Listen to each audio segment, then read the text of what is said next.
ਭਰਾ ਕਟੀਆਂ ਕਰਦੇ ਹਨ। ਨਾਦਰ ਭਾਈ ਕਟੀਆਂ ਲੈ ਕੇ ਦਵੋ। ਅੱਜ ਤੁਹਾਨੂੰ ਦੇਣੀਆਂ ਕਟੀਆਂ ਜਿਨ੍ਹਾਂ ਦੀਆਂ ਮਾਵਾਂ ਦਾ 20 ਫਿਰ ਦੁੱਧ ਦਾ ਰਿਕਾਰਡ ਹੈ।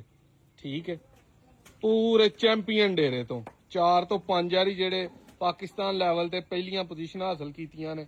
ਇਹ ਬੰਦਾ ਨਾ ਵੇਖੋ ਕਿ ਇਹ ਸਾਦਾ ਜਿਹਾ ਬੰਦਾ, ਇਹ ਸਾਰਾ ਮਾਲ ਸਾਂਭਦਾ।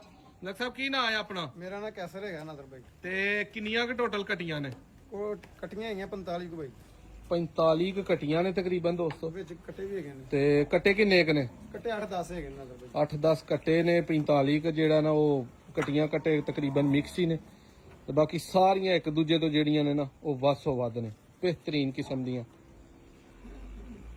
ਅਗਰ ਕੋਈ ਸਾਂਭਣ ਵਾਲਾ ਹੋਏ ਤੇ ਯਕੀਨ ਮੰਨੋ ਕਮਾਲ ਨੇ, ਸ਼ੱਕ ਹੀ ਇਹਨਾਂ ਦੇ ਵਿੱਚ ਕੋਈ ਨਹੀਂ। ਮੱਝਾਂ ਸਾਰੀਆਂ ਦਾ ਇਹਨਾਂ ਦਾ ਮੈਂ ਸ਼ੌਕ ਕੀਤਾ, ਬਜ਼ਾਤੇ ਖੁਦ ਤੁਸੀਂ ਵੀ ਨੈਟ ਤੇ ਵੇਖਿਆ। ਤੇ ਉਹਨਾਂ ਸਭ ਦੀਆਂ ਕਟੀਆਂ ਨੇ। ਕਿਸੇ ਭਾਈ ਨੂੰ ਚਾਹੀਦੀਆਂ ਹੋਣ, ਨੰਬਰ ਇਹਨਾਂ ਦਾ ਮੈਂਸ਼ਨ ਕੀਤਾ ਵੀਡੀਓ 'ਚ, ਉਹਦੇ ਵਿੱਚ ਤੁਸੀਂ ਲੈ ਸਕਦੇ ਹੋ। ਚੈਨਲ ਖੋਲੋ, ਬੋਲੀਆਂ ਬੱਲੀਆਂ 5 ਕਲਿਆਣ, ਫਿੱਟ ਫਾਟ ਹੈਲਦੀ ਤਗੜੀਆਂ ਕਟੀਆਂ।